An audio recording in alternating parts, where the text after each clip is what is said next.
Hey guys, I've got the Trailmaster Sport 550 12-turn motor from Holmes Hobbies and my TRX4 Sport right here. Now, in past videos, you guys have mentioned about how loud it is, the motor whine. Well, I'm going to try to quiet that down with a Hobbywing 1080 ESC. Take a look. To get the stock ESC out, you're going to have to remove a couple screws right there and right there. They use a 2mm hex wrench. You've also got to remove the receiver case and the little wire cover. You got to take those out. They also require a 2mm hex wrench to remove. I also have to remove this, which that's probably not on your truck. Now, the stock ESC is held in with bolts. The 1080 ESC is just going to be sticky taped in place somewhere for this test. And you may or may not have to change your motor bullets or your motor plugs. I'm not sure what you're running, if you've modified yours or not, but I don't believe the 1080 in new form comes with any bullets on it at all. So, but anyway, let's get started. With the 1080 just kind of stuck in place with some tape, the wire was run underneath here and it has just enough length to get to your stock receiver. So that's all pretty simple and easy. The 46 kg servo is powered off of the JST from the plug on the 1080. So now it's time to calibrate the 1080 to the stock radio. Well, this is a Bronco radio, because this is kind of a Bronco chassis with sport transmission and axles. To calibrate this, you press and hold the set button and turn it on. The red light will start flashing. You'll hear the tones actually coming from the motor, and you're ready to set neutral. Press the button again, and now you're ready to set forward. Press the button again, and now you're ready to set reverse. Once you get the reverse setting, you just let up on it, and it'll catch their setting and arm, and you're ready to go. Radio's on. Push the set button on. Okay, now it's ready for neutral. Push the set button again. Alright, now you're ready for forward. Now you're ready for reverse.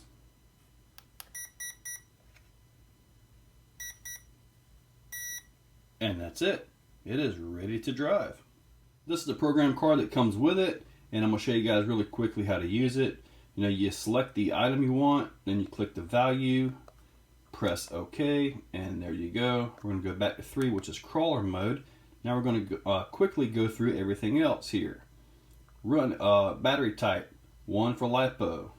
Cutoff voltage, 3 for medium. Initial start force, 1 for 0%. It's a crawler. Number 5, which is max forward force. I've got that at 4, which is 100%. 6 is number 3. And that is max brake force, which is 75%. 7, 8, 9, and 10 are all maxed out. 7 is 100% for max drag brake force. Number 8 is initial brake force, maxed out. Number 9 is drag brake, maxed out. Number 10 is drag brake rate, maxed out. Now let's go to 11, which is neutral range. I've got that set at number 3, which is 0.04 milliseconds. You know, that's actually probably a little bit tight, but it works. Number 12 is start mode punch. I've got that on 9, which is maxed out. So, you know, it's a weak vehicle, so you kind of got to turn that up. Now, number 13, this is where we're supposed to be at. This is your pulse width modulation. That's what this video is about. We're going to start this off at the number 1, which is 1K. Then we're going to move it up to number 2, 2K, number 3, 4K, number 4, which is 8K, and number 5, which is 16K. The higher the kV, the less we can hear it. BEC is at 6 volts. And 15, freewheeling is enabled. For some reason that has to be on for this. Anyway, I'm going to take this thing outside and run this thing through the pulse width modulation settings, and we're going to see if we can quiet that 12 turn down.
So as you guys saw and heard, the Hobbywing 1080 made a huge difference, especially at the 8 and 16K pulse width to the motor. At the 16K, there was no noise from the motor. You could hear everything in the truck, and it sounded like there's a little bit of a ding in my spur gear or something, but anyway, I'll figure that out later. Either way, the 1080 SE is about $42. There are links in the description below to pick that up if you want. It's absolutely worth the money. It's got tunable, it comes with a program card. You can't really go wrong with a 1080. I also like the 1060, but it's just not really tunable at all. I mean, it works great, but not anywhere near as good as a 1080. So, guys, hopefully you heard what you needed to hear out of this video, and thank you all for watching.